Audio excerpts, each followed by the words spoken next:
Cineplex completely missed the EPS consensus for Q2 2026 today, and honestly, it's a massive paradox. They came in at just 12 cents against a nearly 21-cent estimate, which is a staggering 42.58% miss. Right, but you have to balance that against the revenue. I mean, they hit a record-breaking $383.7 million, beating estimates and jumping 9.8% year over year. Plus, that 12 cents is actually up 500% from last year's loss. Yeah, and the guidance is super aggressive. Management is targeting 2.5 to 3.0 times leverage by Q4. Right, assuming the domestic box office hits that magic $10 billion mark. Exactly. And if they hit that, you're looking at unlocked share buybacks or, even dividends. But the market absolutely hated the mixed signals. Shares dropped roughly 5 to 6% intraday. Yeah, hovering right around $12.56. Investors clearly punished the profit miss despite that massive top-line beat. But that revenue beat didn't just happen by magic. I mean, they are squeezing maximum value out of every single person walking through those doors.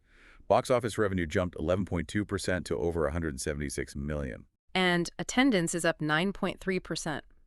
But the real story for investors here is guest monetization. They posted all-time quarterly records across the board. Really? Across the board? Yeah. Box office per patron reached nearly $14, and they're pulling in over $10.25 a head just on concessions alone. Wow. Yeah. Add in a massive 45% surge in merchandise sales, and overall adjusted EBITDA, factoring in those huge theater leases, grew over 20% to nearly $41 million. Profit margins there improved to 10.6%. Okay, let's unpack this. Yeah. It's the classic razor and blades model, right? You get them in the door with the movie ticket, basically just so you can sell them that incredibly high-margin bucket of popcorn and a collectible cup. Yeah, exactly. But if you're watching this stock, you have to reconcile a glaring contradiction here.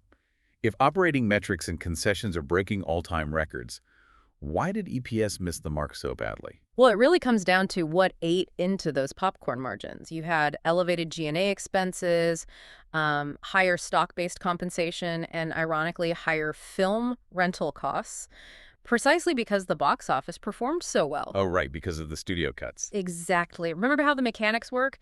Studios take a tiered percentage of ticket sales. So the more tickets Cineplex sells for a massive blockbuster, the higher the percentage the studio demands. Which actually squeezes the theater's margin on the film itself. Right. So they get penalized on the ticket side for having a hit, forcing them to rely even more on popcorn. That's wild. But that concession cash is also getting burned outside the theater doors, specifically in their location-based entertainment, or LBE, segment. Yeah, that was the biggest drag on the quarter. LBE revenue actually fell 3.7%, down to $32 million, and margins completely compressed to a painful 5.4%.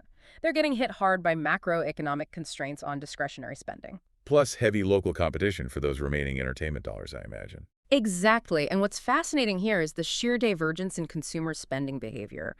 People are looking at their shrinking budgets and deciding they're more than willing to splurge on a premium movie ticket and snacks as an affordable escape. Right. But they are aggressively cutting back on arcade and family entertainment spending. Which means management has to tightly navigate these cost pressures in the back half of the year. I mean, it helps that they've got a massive H2 2026 film slate incoming.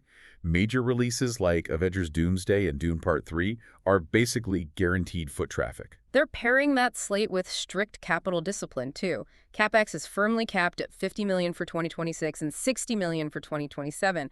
They are doing everything they can to hit that leverage target. Yeah. But all the structural discipline brings us to the elephant in the room. CEO Ellis Jacob is retiring by year-end, kicking off a massive leadership transition. Here's where it gets really interesting.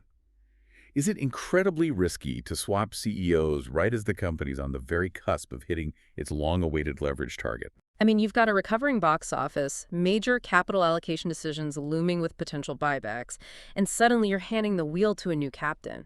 It injects serious execution risk. Definitely. Whoever steps into that role has to balance shareholder return expectations against those ongoing cost pressures we just talked about. Not to mention that highly selective consumer landscape. Exactly. Which really leaves you pondering the broader retail consumer picture. If a consumer eagerly pays record prices for premium theater formats and merchandise, but completely pulls back on location-based entertainment, what does that actually indicate about the shifting definition of value in a tight economy? It suggests value isn't just about the raw dollar amount anymore. It's about the perceived density of the experience. Make sure to follow the show for daily earnings coverage.